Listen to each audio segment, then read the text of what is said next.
Oh, for their Oktoberfest. Okay. They got an Good for Oktoberfest on Cape there. May. Look at Apparently, that. there's one of their styles that they judge on is chili beer. Oh, Look it up in huh. the BJCP, Dan. Chili beer. Let's Chili look up it. beer. Let's see what this chili beer is all about. Because it's spelled chili like oh right on time, Andy. Marsh Homer. Yep, I just saw it come through as well. The beard. What is a chili beer? Beers with the addition of hot pepper. So it's like beers with chilies Spice. added. I Ah, was thinking okay. of like beef and bean chili. You're like, oh yeah, The beef and bean chili in there. yeah, the best Hormel style beer. The old Hormel hazy. Yeah, yeah. Oh, Oh oh. man. Oh. All right. Well, Yeah. boys, if you're just joining us, we're just going live, and we got a little off track looking at the GABF winners, where Pennsylvania had 3 medalists.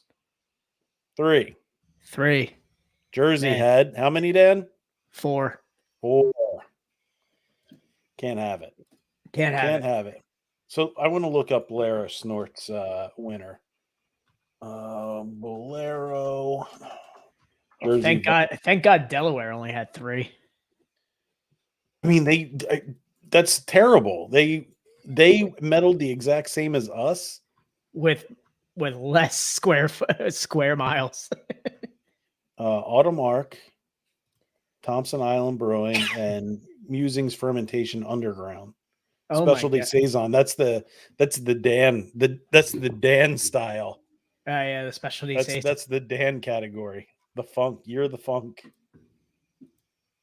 Musings Fermentation Underground.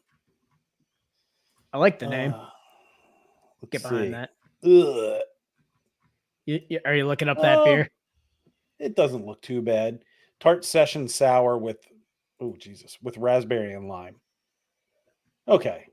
Okay. And I'm looking at the pictures. It's not a thick boy. All right, Bolero. Okay. Looks like it's a session sour. Okay, and I did look up the BJCP for chili beer. There is a section for chili beer. It's under 30A. It's spice, herb, or vegetable beer. Okay. All right. Let's see who won. Let's see who medaled for chili beer. Chili beer. Where are we at? I can't believe that's a style that they judge on. Yeah. Chili beer. So green chili. Ugh. The silver winner for it, Dan. I'm going to it. Hold on. Green chili honey Kolsch. That's disgusting. Blech. Damn it, Aurora. Why would you do that? Damn it, Ben Barley Brewing Company. This is the worst thing to happen in Aurora. Well, never mind. Yeah, I was gonna say. dial it back. Dial it back. I do like Chilies from the Grave from Family Business Beer. That's a cool name. I like it. Hatch Knights. Yeah, that one's just I don't know. That must be like an inside joke, but chocolate beer. Of course the brewery won. The brewery won bronze. I mean, none of their beers don't have chocolate in them. Yeah. Third Eye just seems to be just kicking ass all over this, man. Yeah, Third Eye is just like marking their territory in every category. Who won Classic Saison? Okay. North Carolina, New York, and Oregon. Little Beast Brewing. Saison Parfait. Ugh. Yeah, I don't know if I want a parfait with my Saison. No. Oh, man. There's a lot of breweries on here I've never heard of. Modern Times medaled twice in the dessert stout or pastry stout. Of course they did. Yeah. They didn't in the West Coast style India Pale Ale. It looks like we've got Idaho Springs, Colorado. That's confusing. Lincoln, California, and Spokane, Washington. You got 2 West Coasts. Guess who medaled in the English mild or bitter category? Gusto, baby. Gusto. North Cape May. Yeah, that is awesome, man. Gusto, well deserved, man. Get that applause going. Where is it? Where is it? Where are you? There it is. I'm drinking a classic bitter right now, too. Good for them. Good for them. Good for them. Ugh. Experiment. There we go, Dan. The experimental IPA section. Yikes. I don't So want that one. Belching Beaver won gold, which Belching Beaver, haven't really had anything bad from them. Tropical Terps IPA. I'd be interested. Tropical terpenes, I could get behind it. Yeah. Pump House Brewery and Restaurant Forager IPA, which I'm going to look it up. And then the bronze, which I guess nobody else even submitted to this, Pina Colada Milkshake IPA from 14er Brewing Company. Nice. I like how you put the pina in it. Pina. I'm so ingrained with American white trash. I just call it pina colada. Pina colada. Tom's vacation to Mexico. He's like, "Can I get a pina colada?" Pina colada, please. Let's see. It's all that toilet Duolingo. Pump House Brewery Forager IPA. Okay, so they didn't. Is it not released? Oh, is this something that they didn't? There's 10 ratings and there's only 2 pictures, and both are from the BJC GABF. or GABF. Yeah. Interesting. Wait, here we go. The Pump House Brewery. When we created the Forager IPA. The Forager. We wanted to brew a beer with refreshing herbal notes that recall a quiet early morning walk in the woods. Forager opens with a bright citrus pop of lemon zest, underpinned by the subtle taste of juniper berries, and finishes with crisp, piney hop notes. So is that juniper berries added? Because why is this an experimental? Right. Yeah. What did they do to make that? How is that in the same category as the Pina Colada Milkshake IPA? Exactly. Yeah. I don't know. Experimental wood aged beer. I see that Gene did not win in that award. It's all he brews. Oh man. Well, fruited American sour ale. See, now there's another category that was like experimental Berliner style Weiss. Yeah. So what is this? There's a fruited American sour ale. So Lost Winds won gold with their Huckleberry Finn sour. Second Chance won bronze with Fistful of Gummies. That sounds like a terrible beer. And Immersion Brewing from Bend, Oregon won with Poggers. And of course, the category sponsor for that, Dan, Amaretti. Of course. Yeah. And before we continue the podcast here, I have to highlight just a travesty here with the GABF is Sly Fox did not win the Munich Style Hells in this, and I feel that is. We don't know if they even submitted. You know what? Deschutes actually won. Really? Deschutes Brewery and Public House, Bend, Oregon, won with Prince Crispy. I feel like this is maybe I'm taking offense to this that there isn't Sly Fox on this. Maybe they were just like, let's give somebody else a shot. Maybe. Let's give somebody else a chance. The GABF nerfed they nerfed the Sly Fox Hells. Like, it's too powerful. We need to take it down a notch.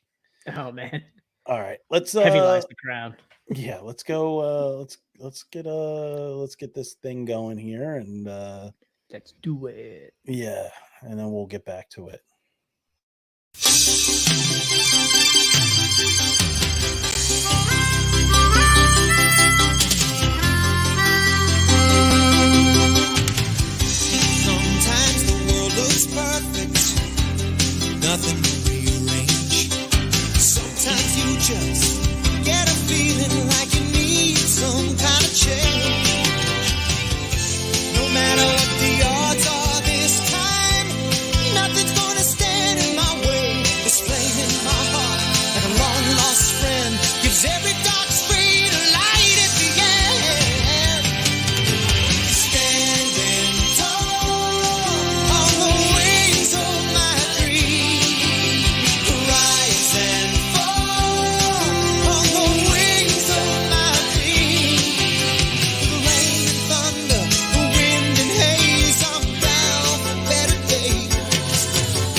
TV show intros just don't have the same snap they used to. Yeah, they don't have the same oomph. Yeah. They don't have that. They don't have that. I really need to go back in and I need to edit out their names and put us in there. Tom. Did we decide? Did we make a decision when we added that intro? Who's cousin Balky, or who's Balky and who's cousin Larry? You see, we never did the Larry Balky debate. I think that that might have to rear its ugly head around here somewhere. Let's get started with the audio here. Yo, welcome back, everybody. Welcome back to the greatest American beer podcast to exist in the history of podcasts. The G-Back. GABC. GABP? Greatest American beer podcast. Yeah, that was GABP. Yeah, there we go. The GABP winners. GABP winners. We won. We're the GABP gold winners. We're the gold medalists here. We place gold. Nothing like self-assigning gold medals to yourself. Anyway, we're gonna ship it to ourselves in 1 to 2 business days. Yeah. Well, anyway, welcome back to the greatest podcast to exist in the history of podcasts. It's your internationally acclaimed, Cindy Crawford approved podcast of hops, high fives, and friendship. I am your host, the crispiest of boys, the man of only gold emotions. I'll say that. Only gold emotions tonight, Dan. Tonight will be the night that I will fall for you over again. It's Tom. And I'm your other host, the Hop Master General, the 2-time Pod Bowl champion. Well, I don't like that. The Royersford Rattlesnakes. I don't like that at all. Here, you can get this tonight. Ooh, man. Everyone hates a champion. Everyone hates a champion. Hate it. Oh, hell no, Daniel. Oh, hell yeah. It's Dan. All right. Well, it was only a matter of time. I mean, it's been under my name this whole time. It's 2. It was the worst kind of matchup too, because it was like Monday night. It came down to Monday night. It came down to the Eagles, and I'm like sitting there. I'm like, yeah, like Jalen Hurts makes a play. I'm like, yes, touchdown. Damn it, no, yes, great, no. Dallas Goedert getting the ball. I was like, yeah. I was, in fact, the man of many emotions last night. Yes, you were. You were the man of mixed emotions. Yeah. It was really what I don't like about what I really don't like about fantasy football. Yeah, it was just not a great night. I mean, the Eagles won. Go Birds. But yeah, I lost. We both underperformed. We did. It was close. It was definitely a toilet bowl of a pod bowl. Let me tell you. I looked back on our previous pod bowl, and it was definitely a stronger competition. Yeah.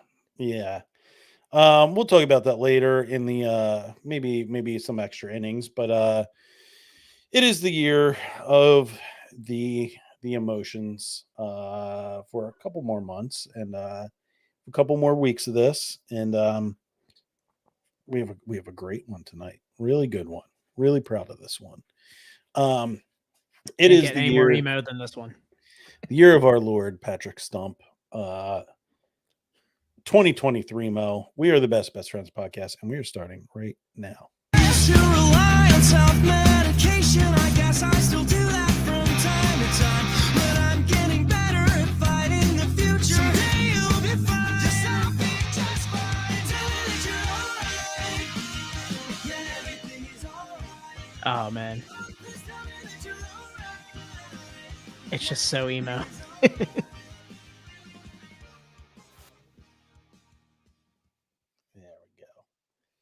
Ooh, So, that was a nice fade out. classic. Any more emo than that song? That was prime emo right there. We saved the best for last, Dylan. Yeah. Leave it to Dylan to bring up the emo core. Yeah. Yeah, we're back. We have another edition of What You Drinking. What to you get drinking? into. We've got beers. We got GABF winners to go over. We've got a lot of topics here. Yeah. So let's get some housekeeping out of the way. And where are you? There you are. Yeah, let's get some housekeeping out of the way. Guys, remember, follow, rate, review. Follow us on all major podcast platforms. Give us a rating. Dan, what's that rating? 5-star party, baby. Shoot us a review. It's the best way to support us non-monetarily. It helps us beat the algorithms and get higher up on the podcast list. Don't care what it is. Just give us a 5-star rating and give us a review. It takes 5 seconds out of your life. Just do it. And if you do want to support us monetarily, there's 2 ways to do it. There's a link in our bio. You go to the listener support section, donate some money to the podcast. We'll do something nice for you. The other way to do it is through the best way, in my opinion, to do it. And Dan, what is that? Sub with Prime. Sub with Prime. Yeah, if you have an Amazon Prime account, and who doesn't these days, sign up for Twitch. If you already have a Twitch account, link it up. You can subscribe to the podcast for free. It doesn't cost you anything. We get a little kickback. Yeah, Twitch is honestly the best way to watch the podcast. Oh yeah, it's free for you. Amazon pays us, so yeah. And we haven't become big enough to where Twitch is destroying our lives like some of the other Twitch people that are moving over to like YouTube and Kick. Yeah, go on Twitch, check us out. It helps us out. And as always, we are a part of the Hopped Up Network. Hopped Up Network is an ever-growing group of independent craft beer podcasts, much like our own. If you like our podcast, you might like some of the other on the network. Check them out, www.hoppedupnetwork.com. Instagram at Hopped Up Network. All right. I'm getting it off the dome. It's off the dome piece, Dan. It is. We are getting better at getting that out of the way so we can bring some quality banter your way. Pretty soon it's going to sound like a medication commercial or like a pre-record. Yeah, no, I'm saying it's going to sound like the side effects part of the of a medication commercial. Side effects include yeah, nausea, indigestion, diarrhea, upset stomach. Yeah. Oh man, this just actually came up as I was kind of syncing up some stuff on my phone that we were going to talk about today. So, obviously the Eagles played last night. If you guys are listening to it on Wednesday, that was Monday Night Football. Eagles played. Man, it's not the same without what's his name doing the Monday Night Football. Oh yeah, or even the Carrie Underwood one wasn't bad. Yeah, it wasn't. You know what? Monday night. It wasn't that bad. No. True. I feel like Monday Night needs a song again. So guys, bring that back. Was that Carrie Underwood or Trisha Yearwood? One of them. I forget. It was one of them. I don't know. One of those blonde country bimbos. I don't know. But so obviously the butt fumble played a huge role in the game, or not the butt fumble, the tush push played a huge role last night. Did you see the new name for it? Yes, that's what it came. Yes. Yeah. All right. So Philly has coined that the tush push is now called the brotherly shove. Brotherly shove. I like it because honestly, I love it. Tush push, kind of good. Whoa, Tom. You know what? To each their own. If you want to tush push all you want. But hey, if you're gonna do it in Philly, it's a brotherly shove. It's a brotherly shove. All right, let's crack into some. I got some beers that I am excited about. Oh man, so do I. Are you starting Mertz Timber-ish, or are you starting with something else? I think I only have Mertz Timbers. Oh, were they all? They were all Oktoberfest? Well, one was not. and Okay. I bought that for myself for later. All right. Well, I will For mug up for the Tommy's- first one here. Tommy's alone time. All right, I'm mugging up then. All right, so I am. So you guys, if you're new to the podcast, What You Drinking is an episode when Dan and I can't meet up for some beers, and or we're just lazy, or sometimes we just feel like doing this. It's but more so it's lazy. pretty, I mean, it's like 90% of the podcast. Um, but this is one where we reach into the beer fridge, pull out whatever we're drinking. We're not synced up. The moon has not synced us up on these beers. So we're drinking our own individual ones. And I actually went out after the gym today and stopped over After the gym today. it was. I went to the beer distributor. It was over that way. If you didn't catch that, it was that direction over there. One of my favorite distributors in our area, little Frank A. Smith action. Grabbed some Lucy's. Was really excited to see this one on the Lucy section. I have 10-7's Oktoberfest. Oh, that is a beautiful beer. Yeah, That is actually that's a top 5 for a lot of people, including myself. from just in general or from 10-7? In general, Really? prepare yourself. This is, I mean, the label is glorious. Oh, yeah.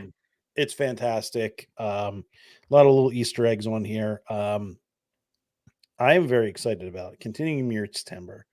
You got 10-7. We've collaborated with them before, no big deal. And good friends of the podcast, Matt, Gary, Bob, Jerry, Gary. Jerry, Bob, Matt. Yeah, the boys over there. Very excited for this one. Dan, what you drinking? Dan, what you drinking? Well, I mean, I can't let you have all the fun here with Oktoberfest. I'm gonna hit the other style though tonight. I am going fest beer with. What, a hazy IPA? I'm going with the Oktoberfest fest beer Ooh, from okay. Stable 12. Okay. So another epic can right Yeah. here. Don't paint a crosswalk, walk rainbow around that beer. Jesus Christ. Sorry, Ricky. But yeah, so I mean, this one here, I mean, they don't write too much out for this one. This is a seasonal fest beer brewed in the spirit of the celebratory lagers of Munich, Germany. So that's exactly what I'm going with today. So going fest beer versus the Marzen, a little lighter, a little cleaner in character, but yeah, still just right in there with Merritt's Timber. Yeah. Let me see here. I'm going to bring up 10-7's description. Prost. Following tradition, we allowed this Marzen to lager through summer until the kickoff of Oktoberfest in Germany. And all right, McConnell? Yeah, apparently. I'm having a little bit of a stroke here. We love brewing and honoring traditional styles, and we know you'll be able to taste that love in this beer. All right, Daniel, you can get a little cracksy here. 3, 2, 1.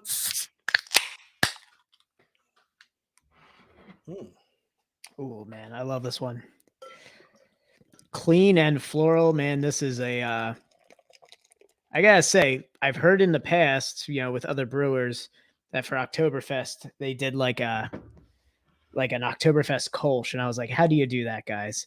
What are you guys doing? Then the last 2 years I've had Stable 12's Oktoberfest, and I gotta say, man, it is just spectacular. Well, Daniel, this one's looking nice and caramely, just what you would expect from nice Miertzen, nice malty. Look at the colors. The color difference here. Daniel, Prost. Prost.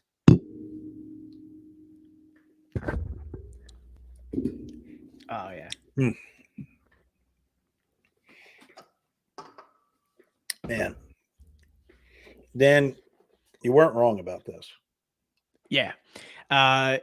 It has knocked a few people back that I was very surprised that they say it's. I mean, I have some friends who have said it's better than a certain lager specific brewery that does their fest beer in Marzen.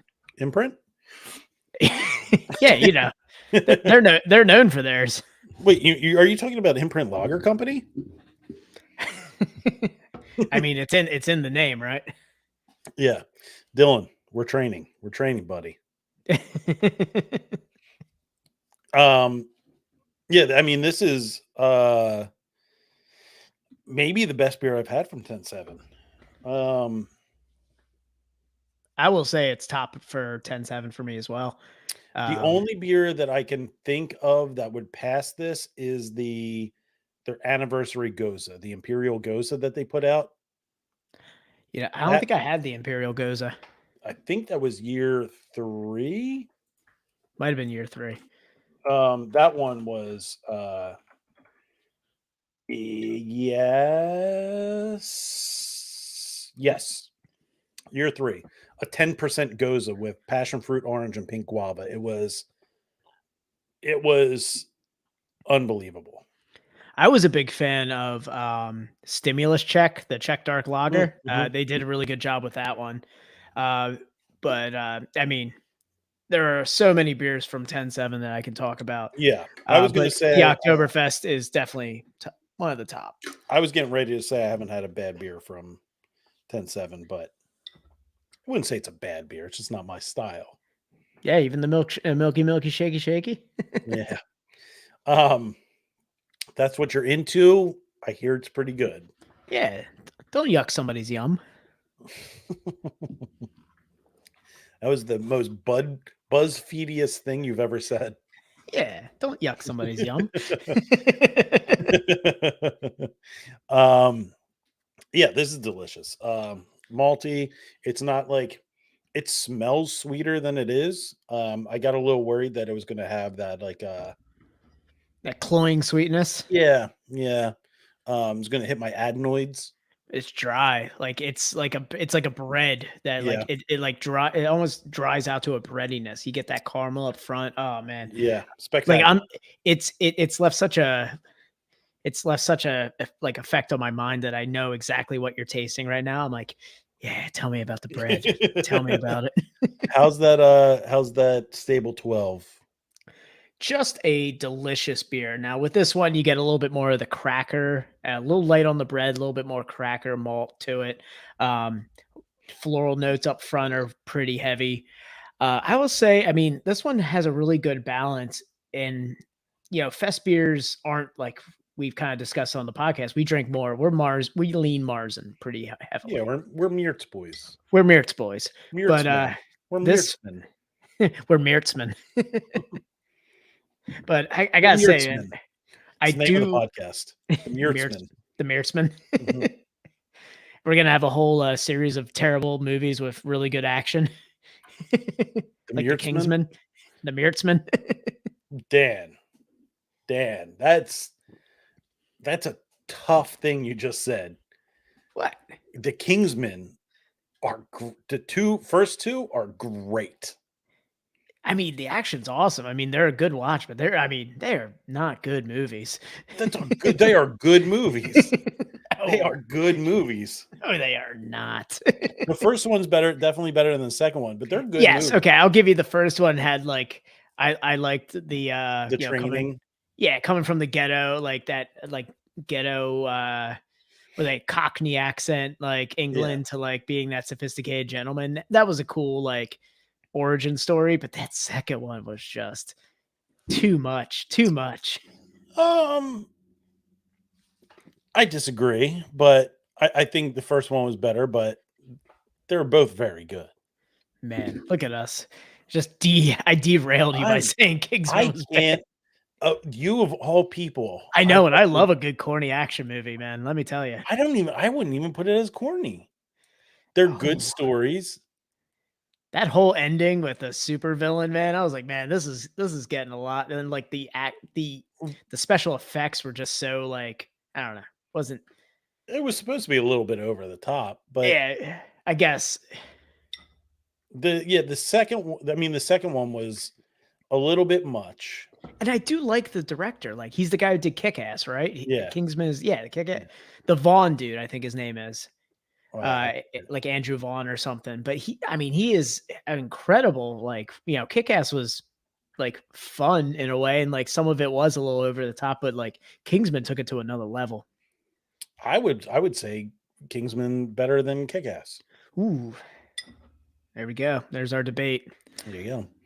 Oh yeah. So Dan, go on with your breakdown of Break down this beer Yeah, while you stare daggers into me about Kingsman. we're sitting down and we're gonna do an episode where we just watch the Kingsman.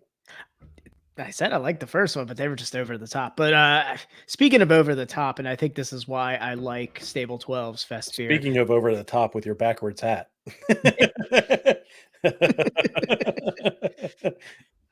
Hold on, you got to do the over the top. What kind of beer you drinking, Dan?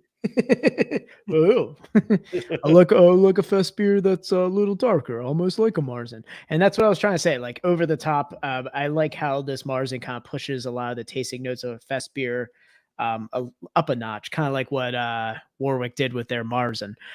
So you get a little bit. It's a little bit more, and you can tell by the color. It's a little darker than like a traditional Oktoberfest.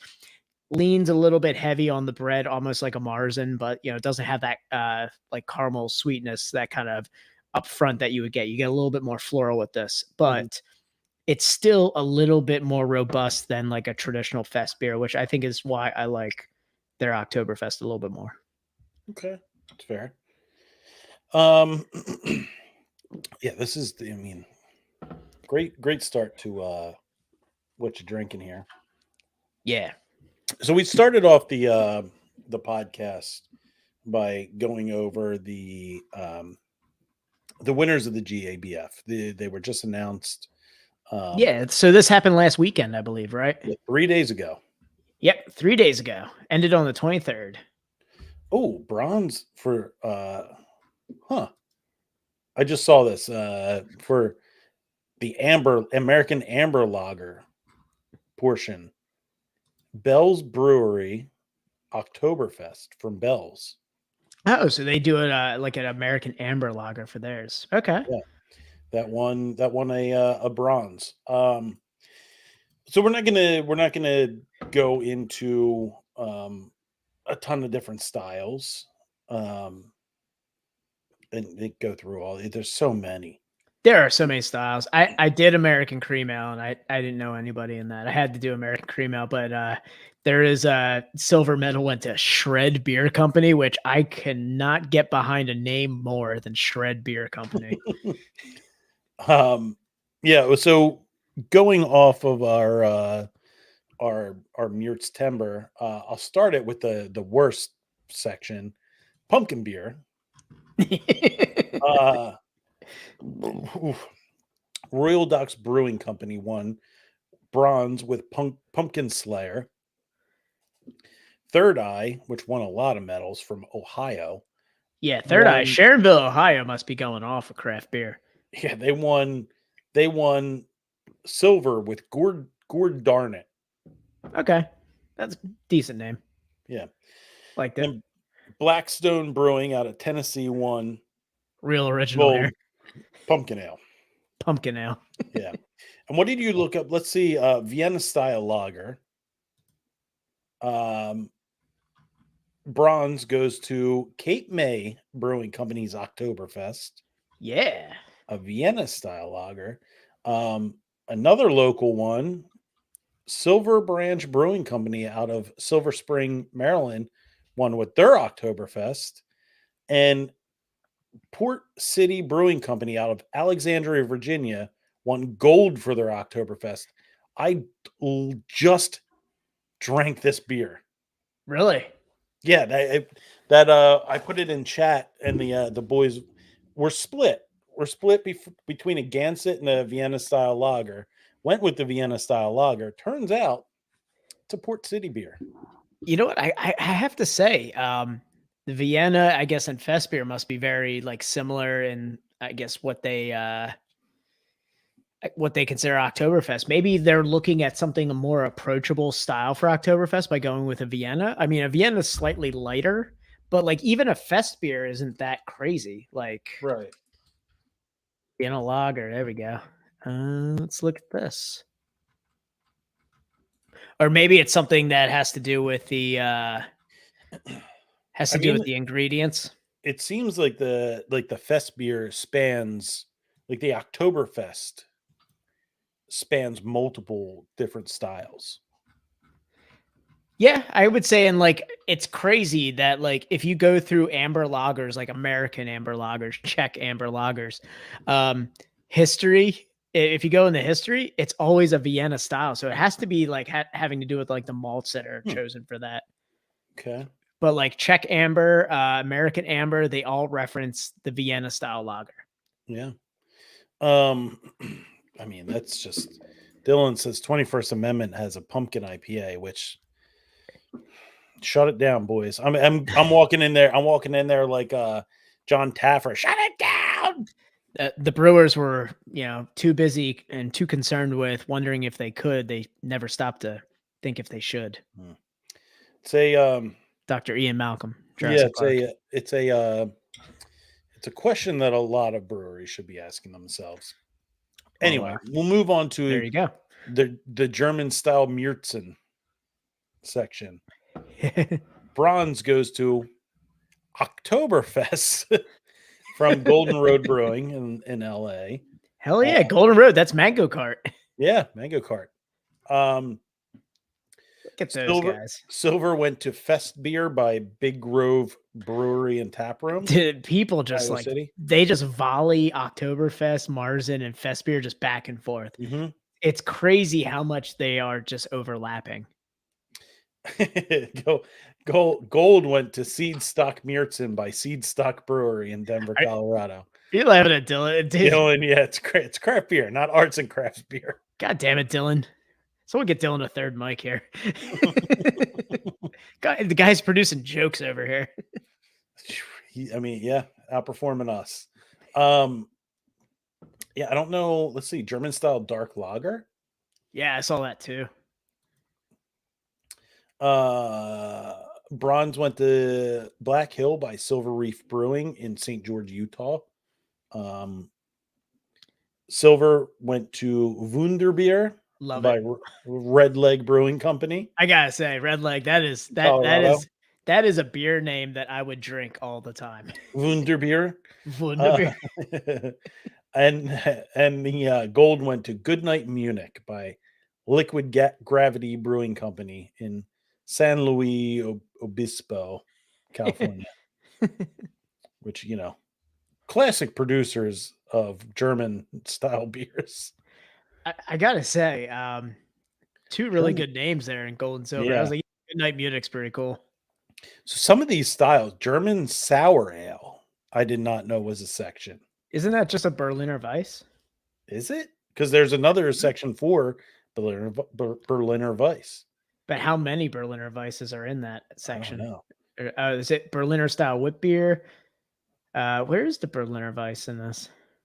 In Agosa won the German style ale, won silver. Or that's at least that's what the only one that's named after the style. It was like experimental. Oh, here you go. Dortmunder or German style Oktoberfest section. There. That's another one. I was gonna say Dortmunder is very close to it. I was looking at this the salty coriander beer of Goza because I'm like, is German? I was like, Goza I thought was French, but actually, yeah, it is German.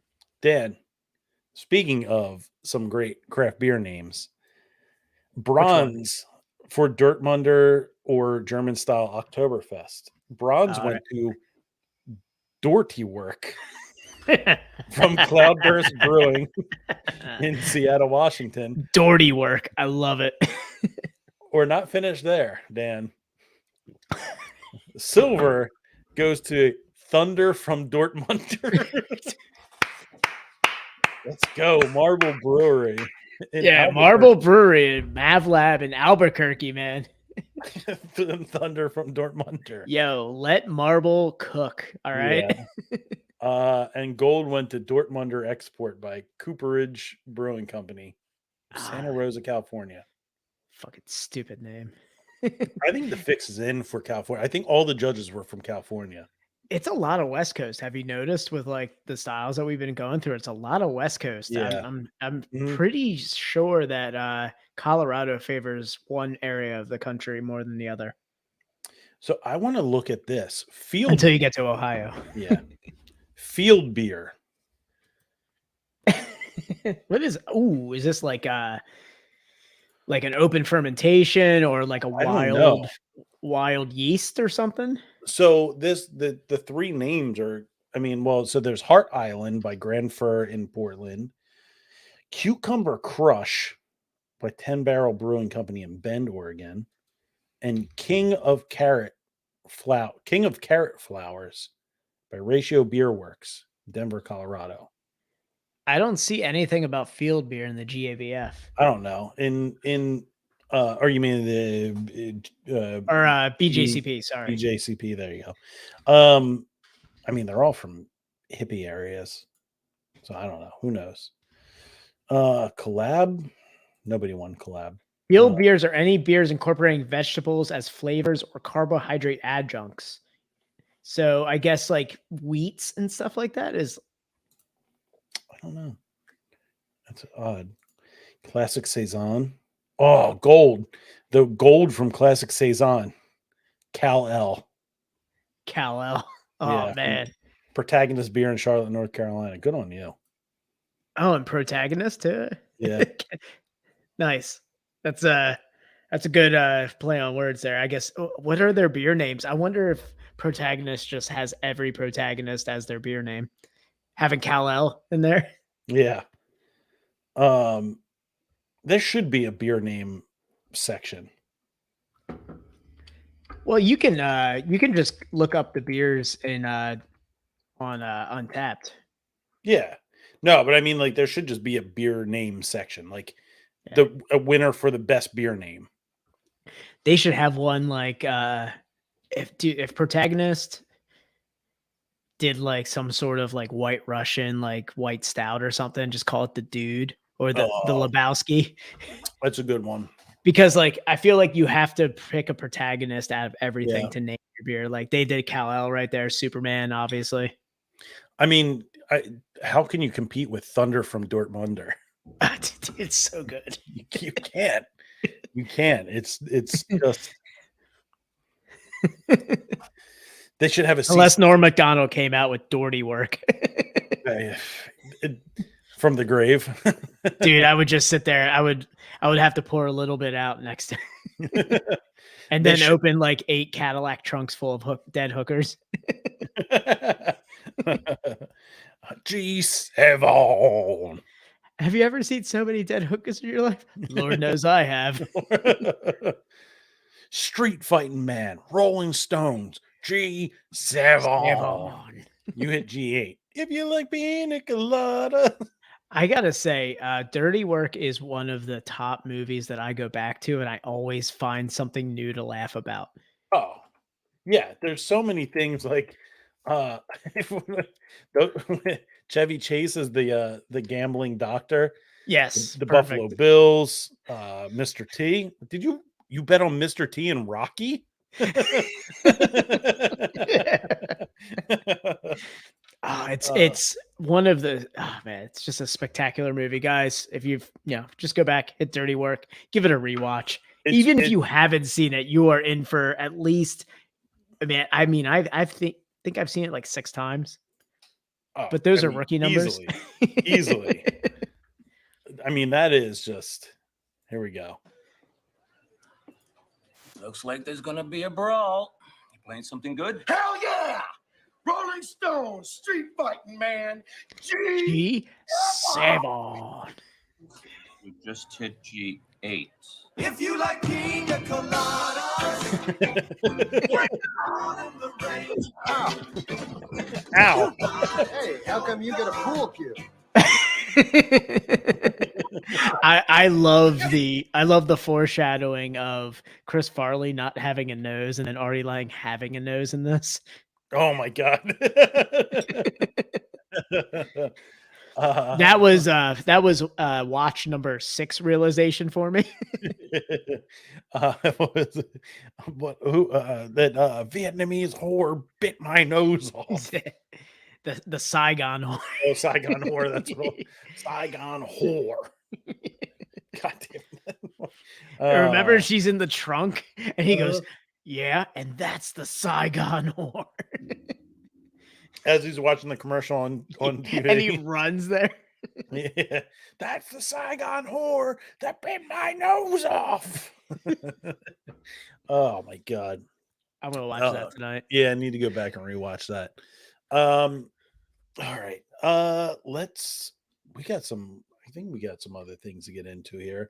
I'm gonna finish this. I'm gonna go take a tinkle. All right. If you want to get your next beer ready, my next beer is ready. I think I'm going to throw it out to the crowd. let's go. While we have the GABF and he's taking a tinkle here, let's pick a style of beer from the crowd, and we're going to go over the winners. So if anyone wants to throw one in the chat, we're going to go over winners for that style of beer. Like, hey, what are you drinking tonight? It is a What You Drinking episode.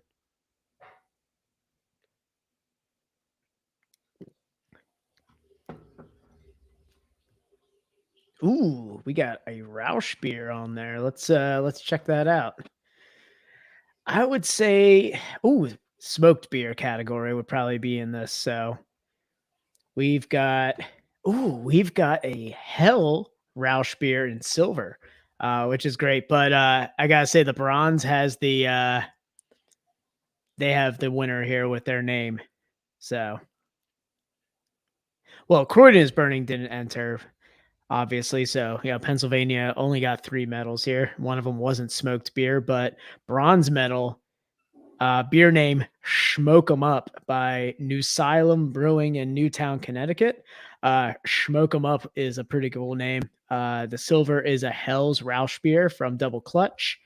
And we've got Ilaria coming in at gold with Ilaria is the name of the beer from Whistle Hop Brewing Company in Fairview, North Carolina. Never heard of them, but yeah, good on them. We got smoked beer in there.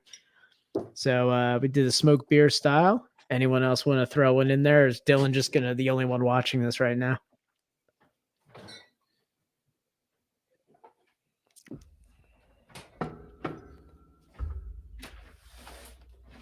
Tom's opening a window. Probably means he just tortured the bathroom. There he goes, settling in nicely. Heavy breathing as he enters into the chat. What's that? I was gonna say you breathed out when you sat down, like classic dads after like Thanksgiving dinner. You're just like, it just feels much better with an empty. I feel myself doing when I get up and sit down more often every day. I just it's more of it. Yep, here we go. Just gonna go walk over to the fridge, get myself a cheese stick, and come back. Yeah, let's see. Dylan was saying Rausch beer. Yeah, so we went over the BJCP categories, and they had smoked beer, which had a Hell's Rausch beer on the lineup here. But the one was called Schmoke 'em Up, which I thought was pretty funny. Okay, all right. But should call them Smoke 'em if you got them. Yeah, Schmoke 'em if you got them. Yeah, that's the one. All right, let's move on to our second beers. Are you done your first beer, Dan? Oh yeah, I am. I'm finished up here. Let me grab my glass, and I've got my beer set up. So why don't you start with yours? All right, so I am going to be doing. I have Workhorse's Oktoberfest from the Prussian King himself. It's goated, man. That beer is it's a good one. Well, if you 10-7, I will say 10-7 beats it a little bit, but man, it's not far off, man. So the description is a traditional German Märzen brewed for Oktoberfest. And wouldn't expect anything less from those guys. That's that. Simple beer, simple description. Dan, what you drinking? Ooh, so I left Mertz Timber for a little bit. Yeah. So I went with ECFU by Twin Elephant Brewing Company. Okay. For those Bouncing Souls fans, this is East Coast Fuck You. This is an ode to a Bouncing Souls song, so give it up for them. Man, this is hilarious just like looking at it. So smells like dank grapefruit soda, budding flowers, OG Kush.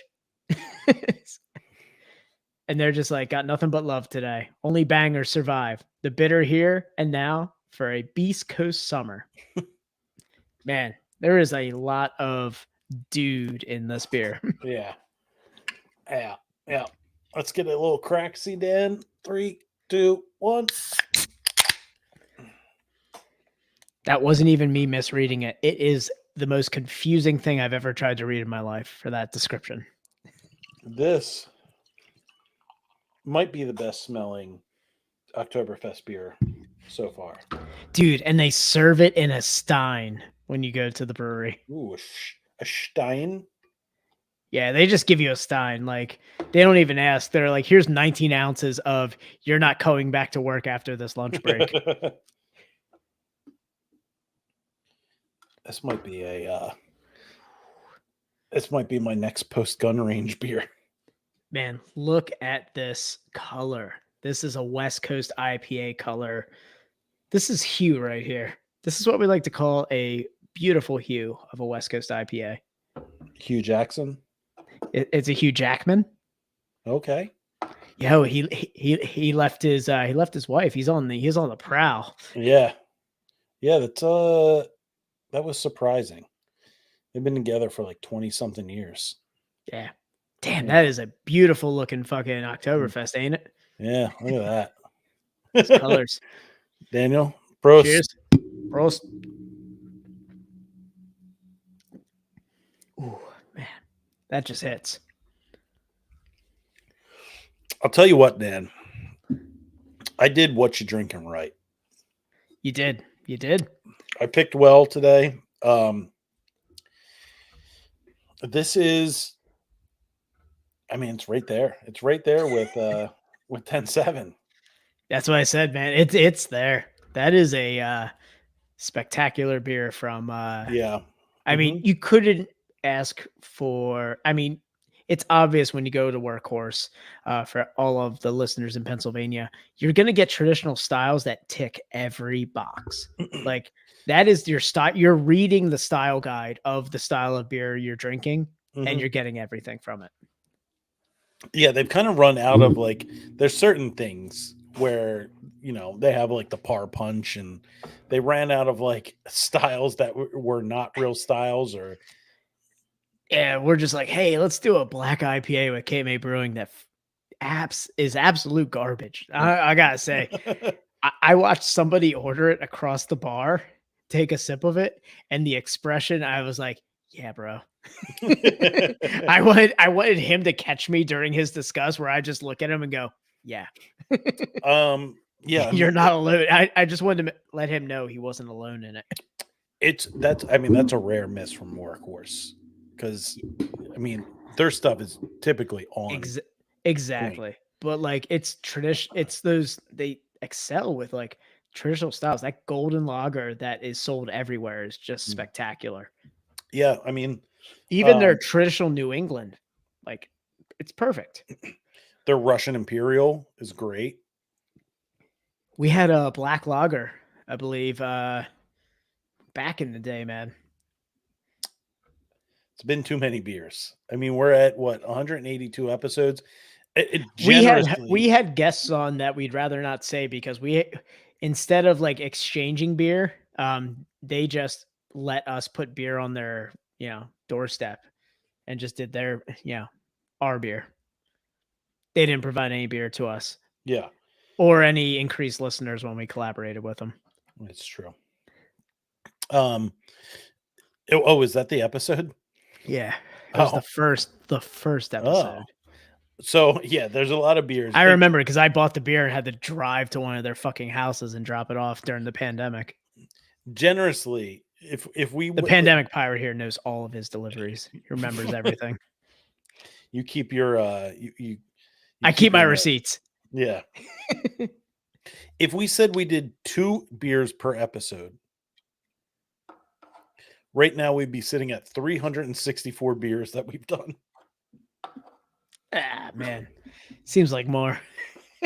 Well, it was more because there are definitely episodes where we've done 3 or 5 beers. I like that. 3 or 5. Or a crowler or 2. Oh, man. Yeah. Of blueberry poison.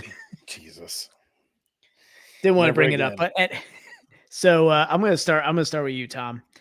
You're the October. Well, I mean, we're enjoying these beers. Should we go into your topic? Do we have enough time to cover that one? What were you going to go into? Well, I was gonna say let's talk about each other's beers, see what we're getting here. Like, Oh kinda yeah, what we yeah, did. we have plenty of time. Okay, I was gonna say we can We've go like into the 15 topic. minutes. Yeah. All right, good. Let's do it. This is, I mean, it's wonderful. It's these were 2 perfect Märtzens. The fact that they're both sitting sub 4 in their untapped rating just goes to show you what Untapped is made of. Man, we're sub 4 beers tonight. I mean, this is and no comments. It's just all it is people putting in. They're just ticking things. 6 of 10 good going down. The aftertaste takes getting used to. Seemed a bit of a copper flavor afterwards, but after a while it was fine. In the Oktoberfest scale, it's probably closer to 8 out of 10. It is an Oktoberfest. So it's a 6 out of 10 beer. But if you rate it as an Oktoberfest, it's an 8 out of 10. This guy bought it at the Acme, so yeah. What would you The expect? Acme. Yeah. This is Tom. We always talk about Untapped being accessible, and this is why we can't have nice things. We have to read through this crap, but like in its purest form, like Untapped is a pretty cool thing at its purest form, but then you have this shit that you have to wade through. We've said about it. We've talked about it ad nauseum. It's Untapped as a website or an idea is fantastic. It's the users that ruin everything. They are just garbage. The craft beer community stinks for the most part. We love you guys, but we also are just like, what the fuck, man? Really? I mean, we have some of the good ones, but on the whole, craft beer community stinks. Yeah, we got the real ones hanging out here telling us how much they love West Coast IPAs, but the rest of y'all. This is not a sub 4 beer. Both the beers I had did not deserve sub 4. I mean, it's color, head retention, lacing, flavor, everything. It's wonderful. Man, can you get like an average?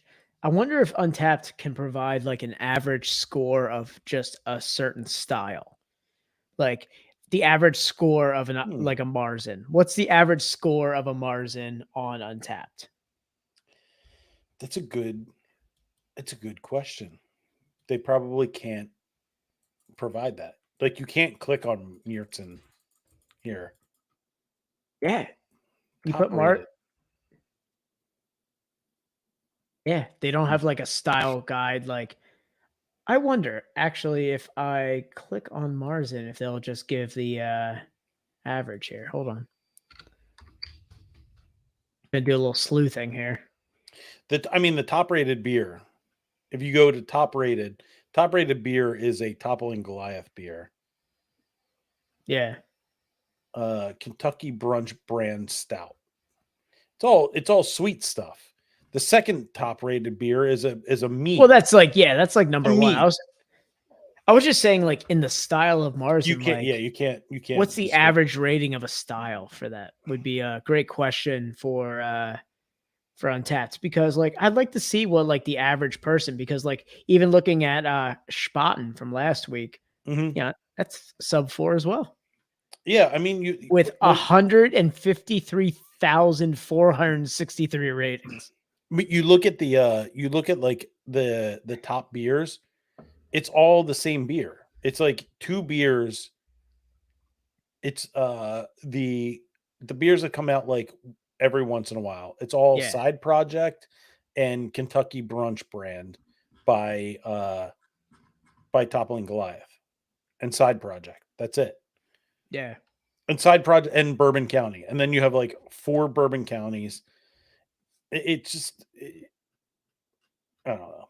It's all just like everything. It's a clout machine. Yeah.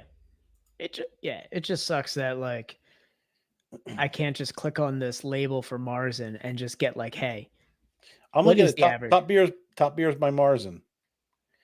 The top beer is a 4.12, and then it goes to 4.06. There's one. Let's see. 1, 2, 3, 4, 5. Five Märzens above a 4. Oh man. And everything below that is below a 4. That It's is rough. insane. Even Treehouse's Märzen is below a 4. Oh man. Yeah. I gotta get you that Hidden River one so you can have the double IPA of Märzen's. The hazy double. Dan, how's your West Coast? I gotta say, it ticks all the boxes for what we look for in a traditional West Coast.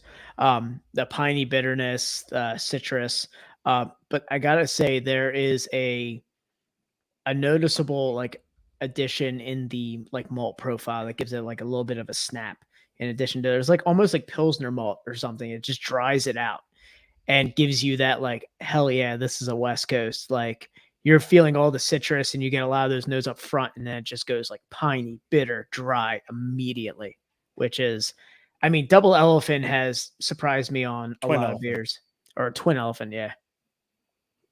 It's the same thing. Double elephant, twin elephant. Double, twin, whatever. So Dan, I made the mistake of clicking Fest beers, which has 2 above a 4. Oh But- man. But So the Märzen is, it sounds like is more universally enjoyed. to maybe? redeem itself, do you know what the 4th best rated Fest beer is? 4th best. No, man. Human Robot. They're Our fourth, own human robot. 4th best, like overall and Untapped. Yep. It's a 3.98. Oh man. Yeah. Damn, we gotta hand them a congratulations. Yeah. Did you see they had a dachshund like beauty pageant at their Oktoberfest? Yes, I did see that. The wiener dog. Yeah. Yeah. Let's get into this topic real quick and wrap things up, Dan. Oh yeah, this is a good topic. Tom, you come up with some good ones, man. So we've been having some great conversations that are off the beaten beer path. Ooh, And I like that. I was thinking of this. I think I was like driving to the grocery store and a song came on and I was like, man, this song is so great. And it was for a movie. And this song is way better than the movie was. Do you remember what the song was? Come on, man. It was Kissed by a Rose by Seal. Kiss from a Rose by Seal. Yeah, it's a great song. Way better than the movie. Yeah. I mean, that's the Val Kilmer one too, wasn't it? Nicole Kidman and Val Kilmer one. Was that Val Kilmer? Yeah, it was the Val Kilmer one. I thought, Dude, if you don't know, Kiss from a Rose. You are actually you're actually exercising your point that the song is more well known than the movie. was that Batman Forever? Maybe? I don't Is that know. Kiss Yeah, it from a was Rose? Batman Forever with Val Kilmer. Let's see. Yep, Batman Forever. Yeah. And that was with Val Kilmer, Nicole Kidman. Nicole Kidman. Is it Chris who played Robin? Oh, Chris O'Connell. O'Connell, yeah. Chris O'Donnell. Chris O'Donnell, Tommy Lee Jones, and Jim Carrey as the Riddler. It was Dude. fantastic. I mean, Honestly, that movie, it's good. It's fine. it's good. It's good. It's fine. It's fine. It's good. Yeah. It's fine. Edward E. Nigma. Dude, he was, man, Riddler. It's like, damn, you guys got Jim Carrey to do the Riddler. Yeah. Like at the time, at the height of Dumb and Dumber, and like peak Jim Carrey. Peak Jim Carrey, you're gonna get him Yeah. as the Riddler in Batman. Yeah, it was Batman. Oh, man. Batman But see, Forever. like, dude, we started with Kiss from a Rose, and now we're just like, we are gushing over this movie. That way better. A Joel Schumacher joint. Yeah. Yeah, Batman Forever, like, it's not good. It's not a good movie. No, it's not. But So that was the one that. So what made me think was like, what movie? So back in the day, there were movie soundtracks. yeah, do you remember like And there was movie singles? Oh yeah. Well, so there was movie soundtracks, and then there was movie soundtracks, and then there was a song from the soundtrack that they picked to be like the song for the movie.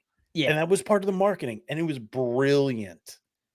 Because they would do a music video. There used to be music videos back in the day. do you remember buying soundtrack CDs? Yes. Yes, Or you would buy just the hit single CDs too. dude, like the Space Jam soundtrack for like Ooh. bangers. Like some of the movie soundtracks were unbelievable. The Crow was always like The Crow was a good one. the Crow was like the titular one for me. What was the other way? Queen of the Damned. Oh yeah, That was a really Armageddon good. with No. Arnold Schwarzenegger had a Did you say Armageddon with Arnold Schwarzenegger? not Armageddon. What's the one the demon one? I'm thinking with Arnold Schwarzenegger where he had End of Days. End of It was Days, like, yeah. It was like all new metal bands and shit. It was Yeah. heavy. System of a Down was on that one. I think.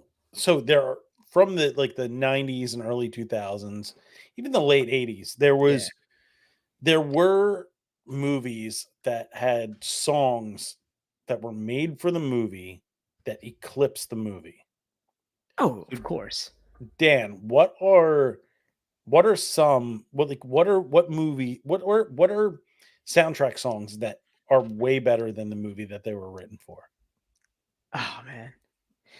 The more I think about it, the more I realize it wasn't written for it, but just where I'm at in life. The Shrek soundtrack with All Star. Oh yeah. Dude, to be honest, like it was actually like the antithesis, I guess. I guess a complete opposite. Sorry, of like your topic. I was like, man, every time I think of that, or I hear that song, I think of Shrek. They go hand in hand. They go hand in hand. Yeah, it was perfect for that. And it wasn't written for that. It wasn't, but like at some point, like it just became the song because it wasn't popular in like pop culture anymore. So where my head went, and you brought it up accidentally in your ramblings, the Aerosmith song for Yeah, I guess that did kind of I was gonna say like because right after that wasn't it like Aerosmith got a roller coaster at Disney and like all kinds of crazy shit happened for them? No, I mean they were back like up on the upswing. Yeah, exactly. They had their time in like this late 70s, early 80s. Yeah, they And then they came back in the 90s. They created new metal. Yeah, basically. Yeah. But yeah, the song for Armageddon. I don't want to wait. I don't want to wait. Whatever. I don't want to miss a thing. That's what it. I don't want to miss a thing. Yeah. Way better than the movie Armageddon. Yeah, and dude, that song is basically Kiss from a Rose right there. Like both of those songs are like at the same point where like I feel like it's songs that just make you think of a movie immediately because of that soundtrack. And that's like right there. Like as soon as you hear that song, you're thinking of like, Ben Affleck was in this jam. But way better than the movie. Still, yeah, yeah, Yeah. because it survives in like, I mean, do middle school dances still play? I don't want to miss a thing. I don't know. Remember, dude, that was the height of our middle school dances, man. Is there still middle school dances? Dude, you remember the height of like dances was like, yeah, we're gonna bring this in. It was either "All My Life" Oh, by yeah. Casey and JoJo Yes. or the Armageddon soundtrack. I agree. But are there still middle school dances? I don't know, man. I don't know what the youth do anymore. I don't know what the youth do. Another one I thought of was now tell me, Lose Yourself by Eminem. Well, I mean, that was a music movie. That's like almost that's almost like judging it like what was this the movie with the Oneaters? The Wonders? What was the movie with like that 60s band, The Wonders? Oh, Oh man, what was that? That Thing You Do. Mm-hmm. Where like it was a movie about music and it had a soundtrack that was like, you know, you had all those songs to it. I like you can get it that it's like tied. It makes you think of that movie, but Yeah. so like It All-Star was and written for that. Shrek was great. Shrek's a great movie. Oh man. You don't think I of went back like, to Shrek. but like 8 Mile, like is 8 Mile really good, or was Lose Yourself way better than the Or movie? was that song of his like background just way better than like an hour and a half of his background on film? Yeah, exactly. Like 100%, 100%. This is actually the best one. This actually tops your first example. Like this is legit where music takes off, where the movie just didn't. yeah. Another one, Whitney Houston, I Will Always Bodyguard? Love You. Yes. Bodyguard, yeah. What do you remember from The Bodyguard? What do you Nothing. remember from that movie? Nothing. Just Kevin Costner. But That's that it. song, Like carrying her. That's yes, it. just that song. And she's the star of the movie. Exactly. Fantastic. Fantastic song. Garbage movie. Well, here, let's think about it in this facet Kevin because Costner sucks, by the way. we are showing our age here. It's old school. Old school podcast there. Kevin Costner sucks. Dude, that was heavy. That was a heavy conversation. Yeah, that was old. That's old school. That's a harsh realization too, because we both had to step off the get off of the steps and be like, yo, he's not that good. We Kevin think Costner this. makes good movies, but as an actor, he sucks. He's terrible. That was like the Metallica therapy session for you and me, because like we had him at like Dances with Wolves as like a high podium, and we had to like have a therapy session where we're like, God damn it, he's really not that good. He's not a good actor. He's not. He makes good movies. You can make good movies and not be a good actor. Damn. Yeah. You really just you threw a you threw a wrench in my gears on that one. I was like, yeah, man, it made me just realize how awful that conversation was, of just realizing that. Damn it. That was a good good podcast episode. Go back and watch it. I had a great one that popped up on a so I was like, I thought about a couple songs and I was like, yeah, you know, I have a couple songs in mind. I was like, let me look at some lists and see if like there's anything like I didn't think of. And this is a great one. Which one? Ghetto Superstar by Oh, Praz. that was Bullworth. Bullworth, yes. Yeah. You forget that it was Warren Beatty. Dude, I forgot about that movie. Yeah. The movie sucks. Dude, so this is what I was thinking about. Before we go too deep into Bullworth. So the Whitney Houston thing, so like that came out when our parents were like our age. Plus or minus, maybe relatively. Yeah. So like maybe Whitney Houston was a little bit more well known, and like what is something that came out around the time like of our age where we're like, we might think our kids are like, I can't believe they even thought of that movie, because the soundtrack's gonna live on. Like, what has something come out at like at They Bodyguard even time?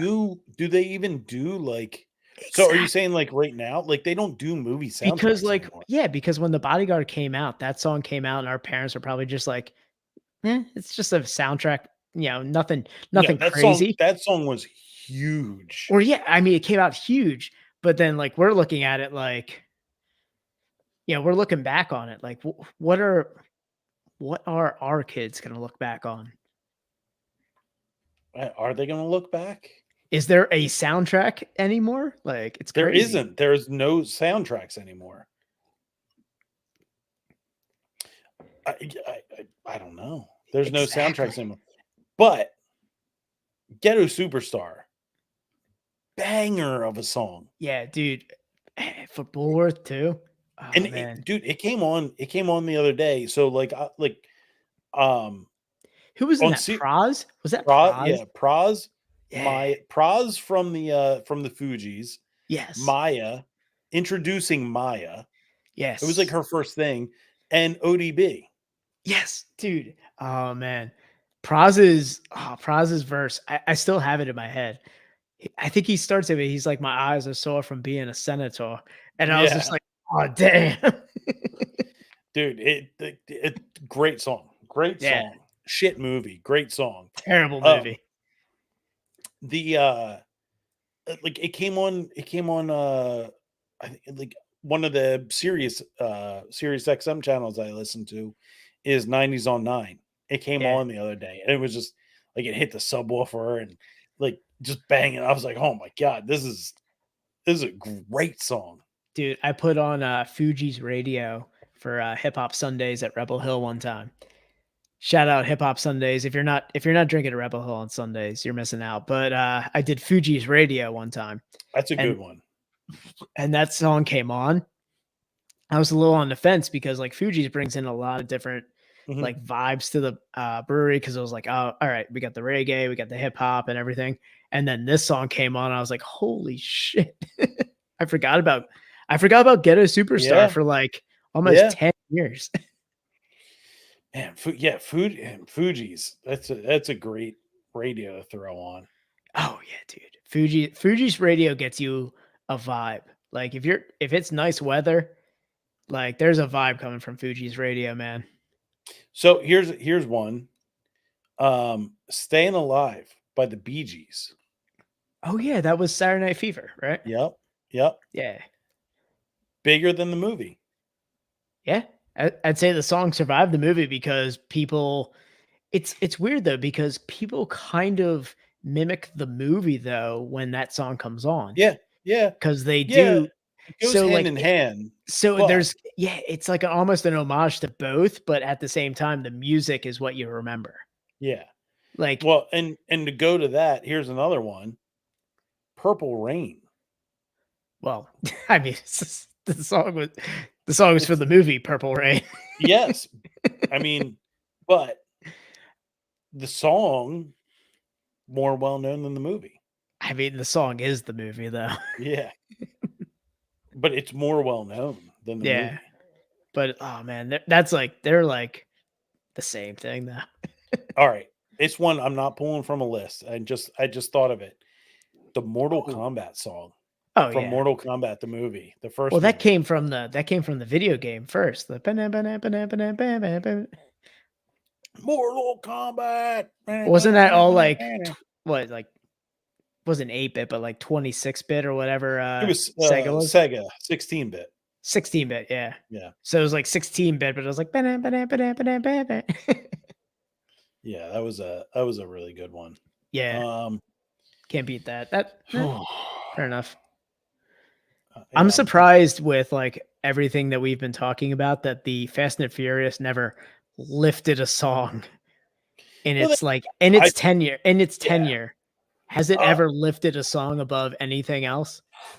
I don't think so. Terrible. Well, it's a terrible movie series. If it was never able to lift music like any one They're song, all I think so I think the problem it with never propelled anything.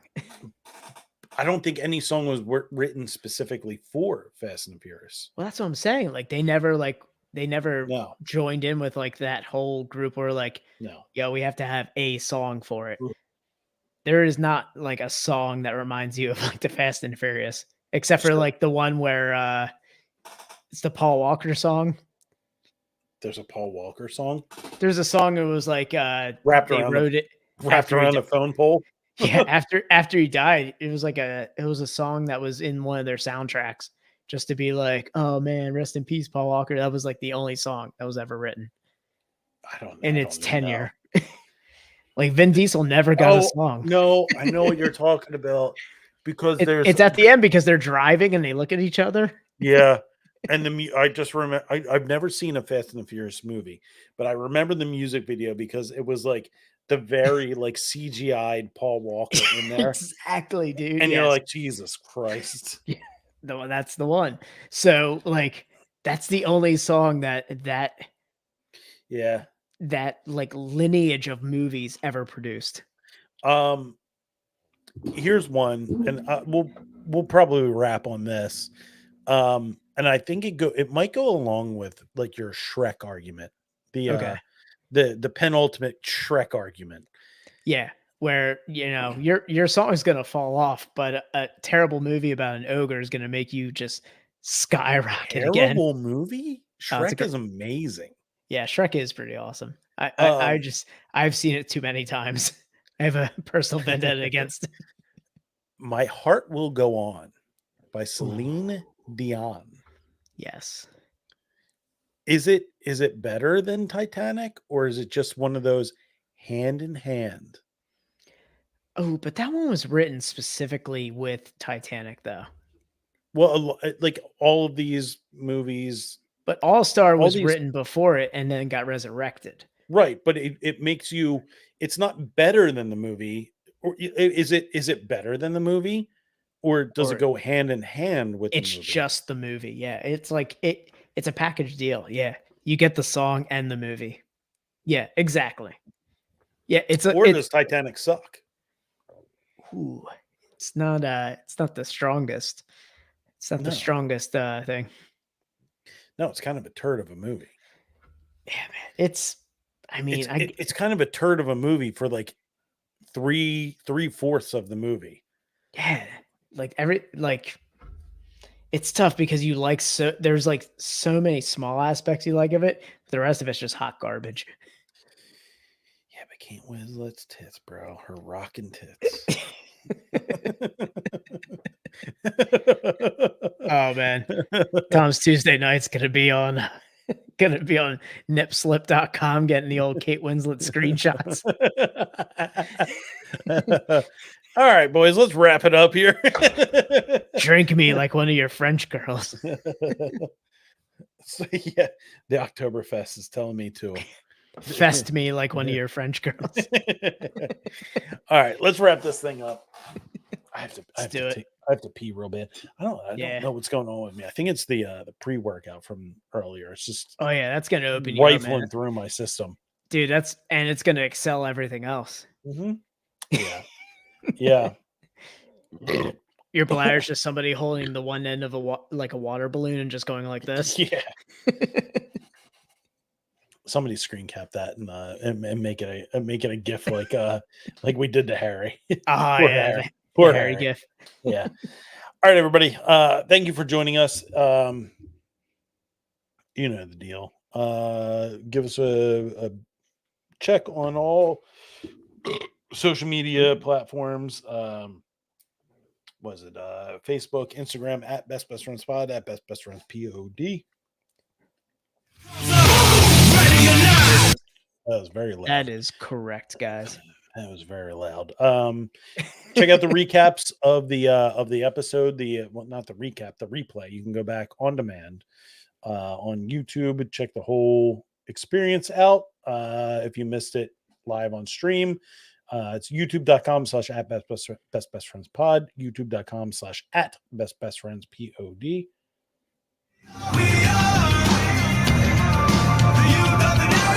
And if you want the best way to check us out on stream, we mentioned it earlier in the podcast, but we'll mention again. Twitch is the best way to watch us. Twitch.tv/bestbestfriendspod, twitch.tv Facebook.com/bestbestfriends POD. And yeah, that's it. Thank you for joining us again for another episode. This has been the Best Best Friends podcast, episode 182. We out. See ya. All right, I am gonna go tankle. Man, I gotta piss so bad. Yeah. Is everyone leaving? We're gonna have some dead air here for a minute, folks. Hang in there. God damn it! You just go first. I'll be fine, I guess.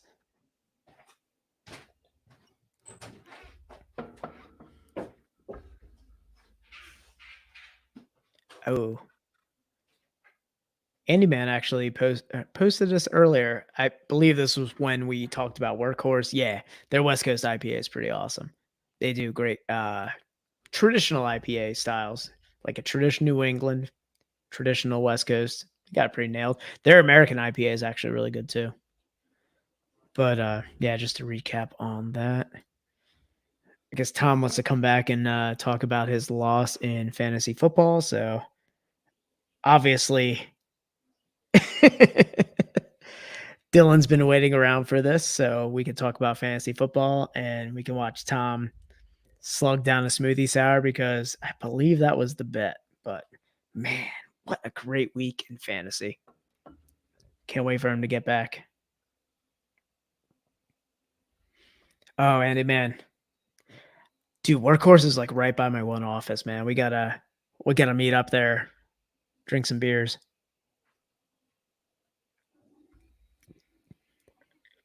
I hear Tom rustling in there. It's great because his mic like picks up his like toilet flushing, which is awesome.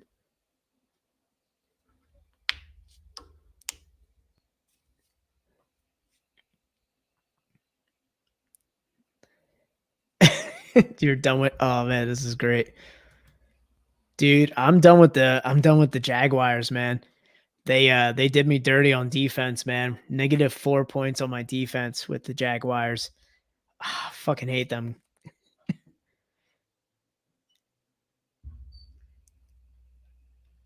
I had a lot of hope with like Jacksonville being like a dark horse like defense that I would just like. I even like considered keeping them on my bench, but man, after that last outing, not reliable. Dude, that was a great dad sit down. What's that? You sat down, you did the dad sit down where you went, ugh. Perfect. Jesus. All right. You walk away for 2 seconds. We do almost an hour and a half of podcasting, and then the chat comes alive. I do have to chug a beer. I think I have to chug like some stupid pumpkin beer.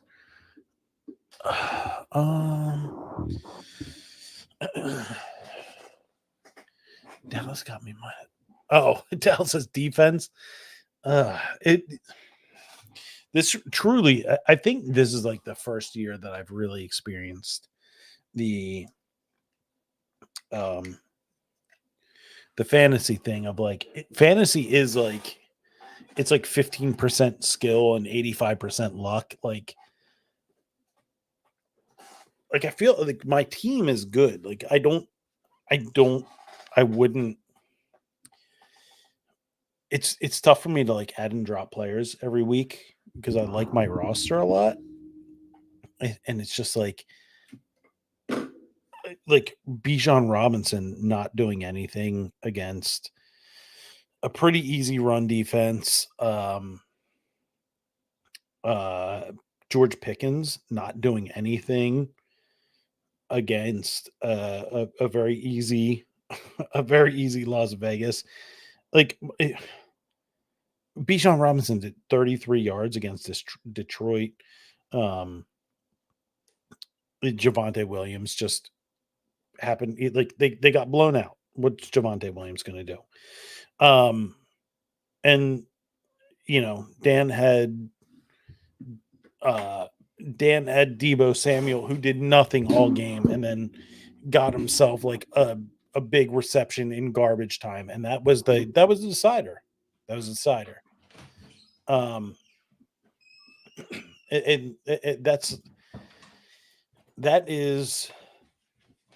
That's fantasy football. I mean, that's what fantasy football is like neither of our teams played particularly well.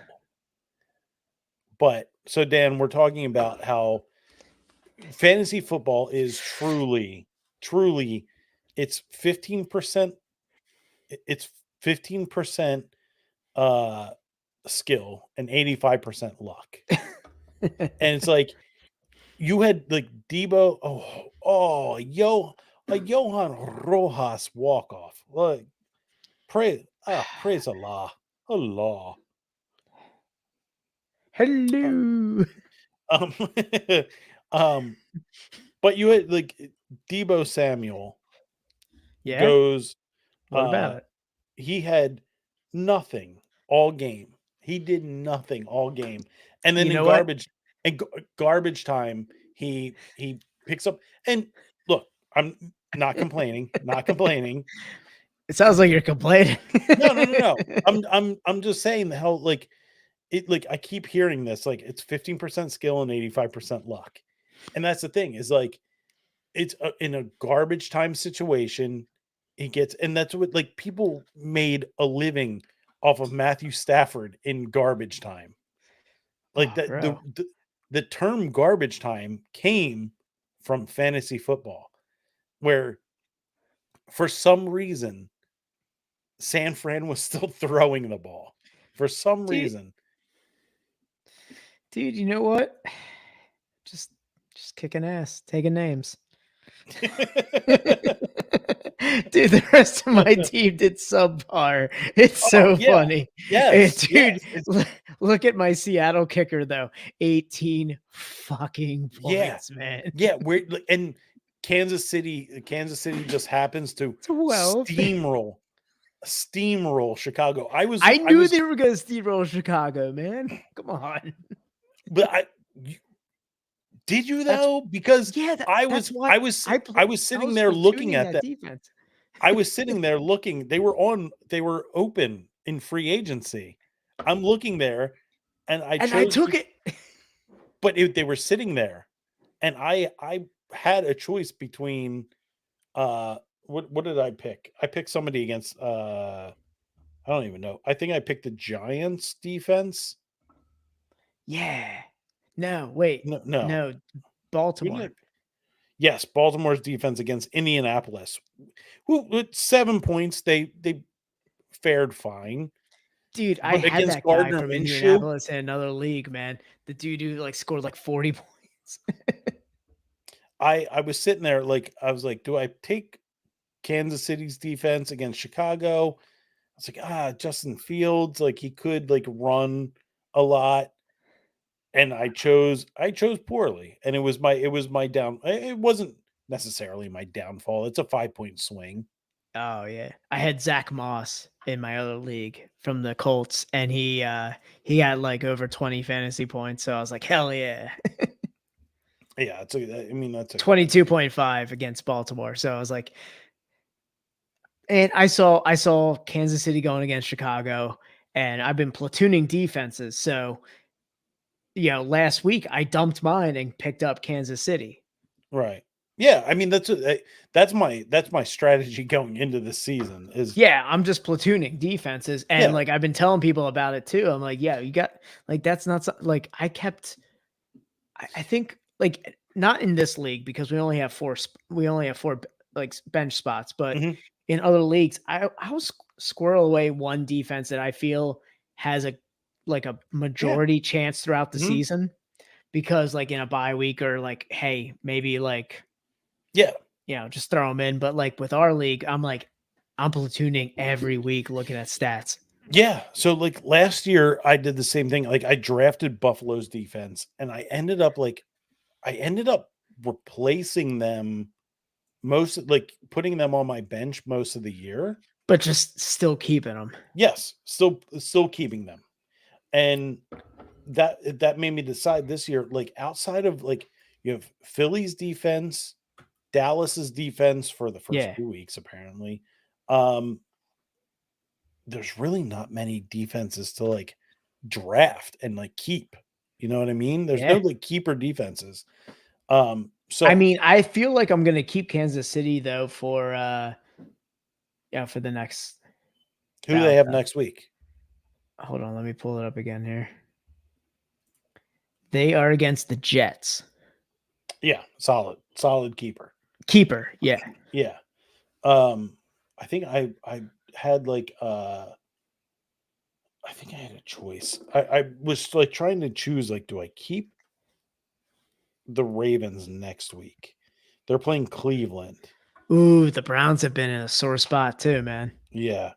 But the Ravens defense is just not good. It's not like They're not up to the typical stabbing Ravens team. quality that Yeah. I remember. Not up to that stabbing quality. Yeah. What was his name? I think did I put in a Who was the dude that was like he got all Ray fucked up? Lewis. Ray Lewis, yeah. Yeah. Did I Remember put we in- had his pre-workout? Oh yeah, no, I always talk about that. Fuel 52 was the best pre-workout. Yeah. That pre-workout was amazing. We had Ray Lewis's pre-workout, so we got all stabby. We got all stabby at the gym. Yeah, we'd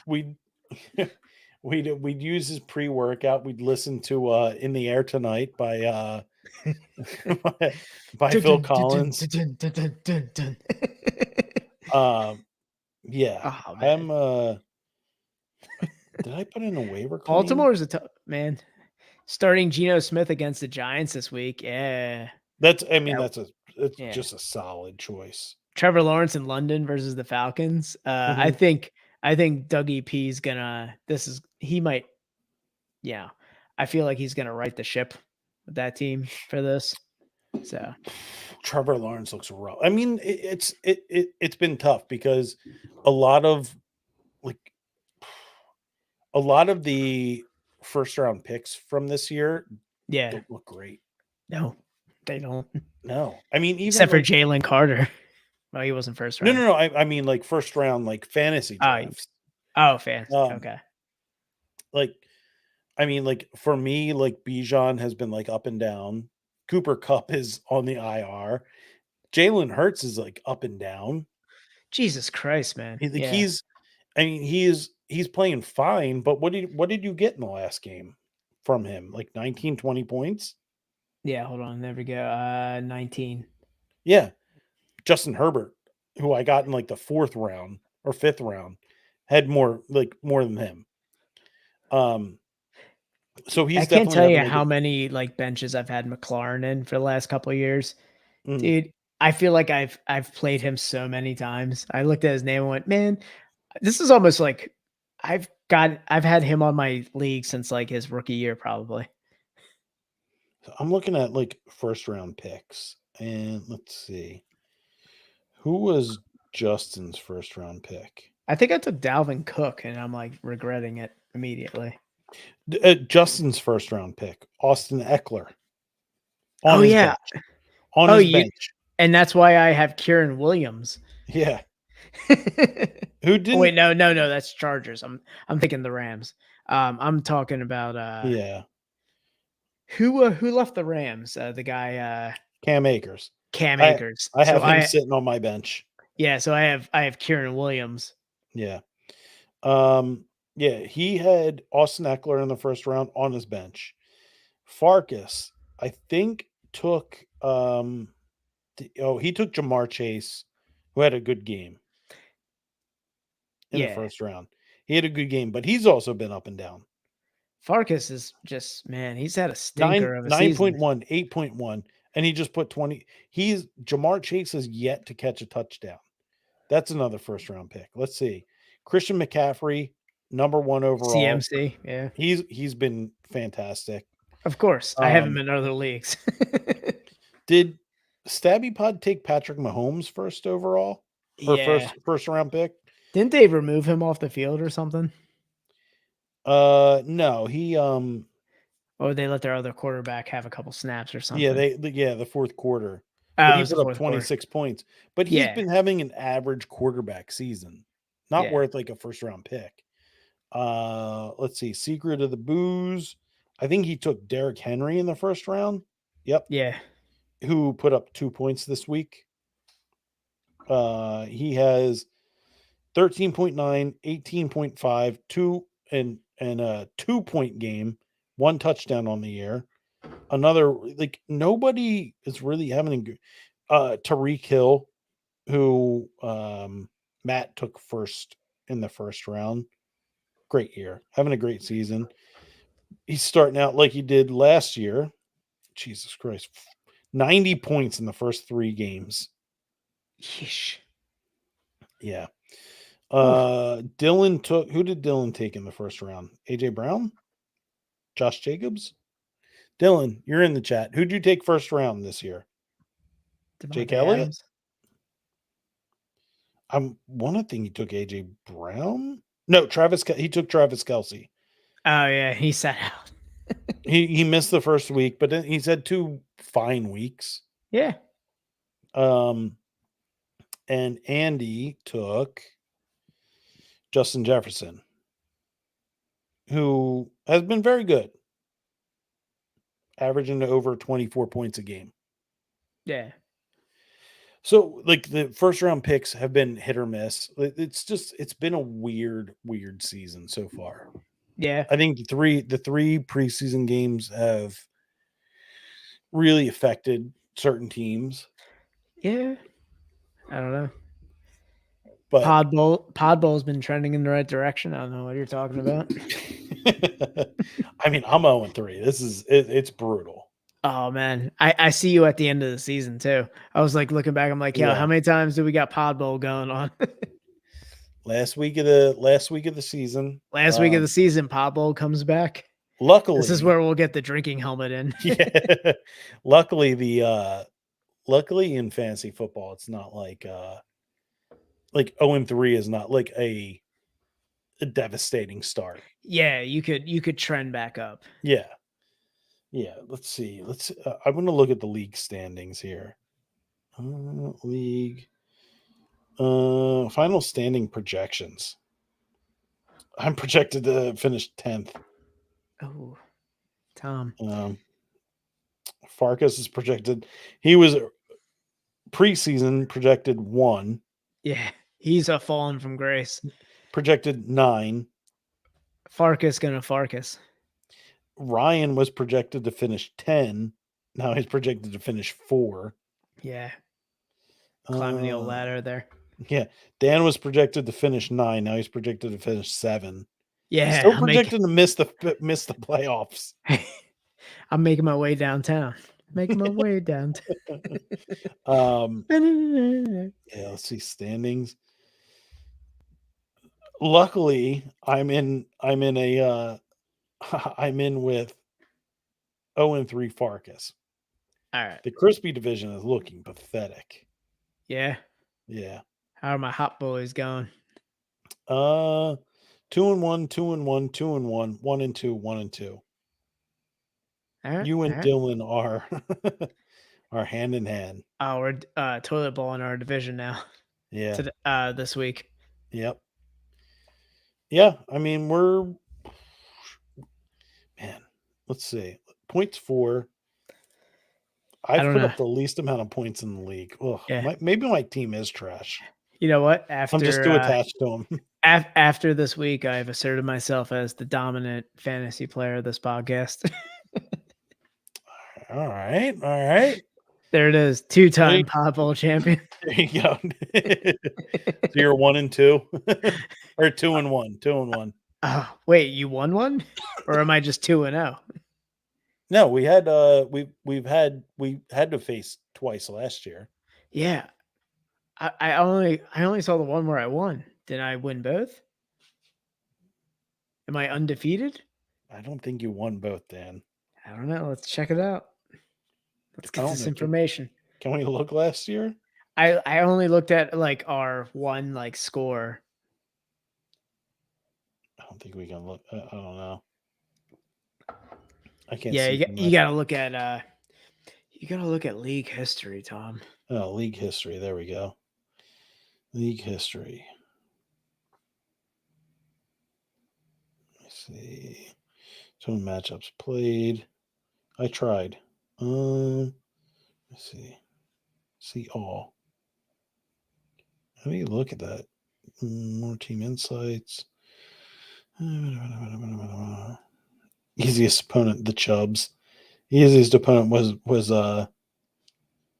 toughest opponent was Hop Thief. They do give you a good breakdown. Yeah, they do. I finished top 5 last year. One top 5 finish. I was third. It's no big deal. uh, What were you, Tom? Top 5? Was yeah, that like, were you 5 then? yeah, I was 5th.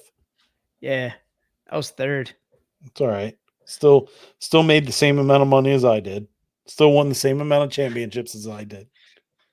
Ah, man, you know what? Just feels good. Feels good being champ For the champ of what? of the podcast. I think you're 2-1. I can take if I take you at the end of the year, it's 500. All right. You know what? Without any digging, we'll say that. We'll say that. Beat out Because five. we played each other twice last year. I know. I only saw like the final win because it was like the most lowest scoring game. It was like a toilet bowl for both of us. Yeah, that was a rough one. Let me see. Fantasy flashback. Let's see. We don't need the noise. Was that Paramore for our flashback? No. Just a bit short, but it's a long season. You navigated it well, and you have plenty to be Is this proud like of. AI wrote it? Yeah, it's Field Yates. Let's see. 1 year in the league, the Vinegar Strokes. I did go back to the Vinegar Strokes for this week. Yeah. Going back. Yeah, I was the closest game was against Dylan. It was like a 1-point game. Austin Eckler was obviously my fantasy. AJ Brown, Aaron Jones. Dynamo. Yeah. Draft day He was steal. he was your fantasy dynamo. I was like, Yeah. man, if Eckler just balled out, you were good to go. I finished 5th, middle of the pack for in a 10-team league. Finished 5th. Yeah, I don't know. I can't see the. You know, it feels good finishing third. Does it, Dan? Because it's still nothing. There's still no. You still You get know what? nothing. You get nothing. Top of the podcast. You get nothing. Top of the podcast. Oh man. All right, let's wrap this thing up. Yes, Get sir. out of here, and yeah, we'll be back next week ish. Next weekish. Who do you have this week? Who are you playing against this week? I am playing against Dylan, so Ooh, should walk into an easy one. Oh shit! I have wait. Okay. Whew. Okay. All right. Next week I have Justin Herbert on a bye. Ooh. Next week starts the buys. the buys are coming in. Yep. My buys don't happen till November. All right, I forecasted a few. Yeah, I don't. Let me see. Schedule. Who am I playing this week? Ooh, I am playing Eric this week. He's a feisty upstart. Yeah, he's got a good team. He's got a good team. He's a feisty upstart. Let me tell you. But he's got Josh Allen against Miami. Yeah. He's got Derrick Henry against Cincinnati's defense. He's got Stevenson against Dallas's defense. Yeah, and Dallas's defense has a chip on their shoulder right now. Yeah, yeah, they just let up 200 on the. Jesus Christ! Again. Yeah, the fucking Cardinals. The Cardinals. Jesus Christ! 200 on the ground to the Cardinals. 200 on the ground for the Arizona. Oh my God! I didn't even Cardinals. realize Eric is bogarting both of the only two defenses worth keeping. He does. I know. Dude, Tua Tagovailoa on the bench. Dude, he's got one. He's got him there in case he needs him. Dude, he is a dark horse, man. Oh no, he's got Mike Williams on IR. Yeah, He just ripped him off. Yeah, he just ripped him off his lineup because I told him I had him in another league. He's still sitting in his lineup right now. Yeah, he's figuring it out. Yeah. I think it's ACL. He's gone for the year. Oh yeah, Might he's as well out. drop Yeah. him. Yeah, That's drop what him. yeah. I already dropped him in my other league, so I got some acquisitions. Cleveland has the number 1 pass defense in the league. It's crazy. It is crazy. All right, I'm hoping that some stinkers pop up and some. Maybe I can win this one and put myself back in the standings. But Oh man, Eric's gonna go scorched earth, man. What do you mean he's gonna get You're scorched gonna earth? have you're gonna be surrounded by Filipinos. You're gonna have him versus. He's projected 105 right now, and I am projected 123. Damn. Okay. I got some weapons on my bench too. I'm looking at switching some out, and I'm adding something else. I'm adding some things. We got some things in the work. All right. I think I'm taking this week. Feel Got good. it. Confident. Feel good. Yeah. Feeling good. Yeah. Feeling good. Dylan, Feeling great. you're done. You're done for Dylan. Yeah. I mean, Dylan's in a rough spot. Dylan's in tough shape. Coming in hot. Ring the bell. Phillies in the playoffs. Yes. All right. Let's get out of here. We'll see you guys next week. See you.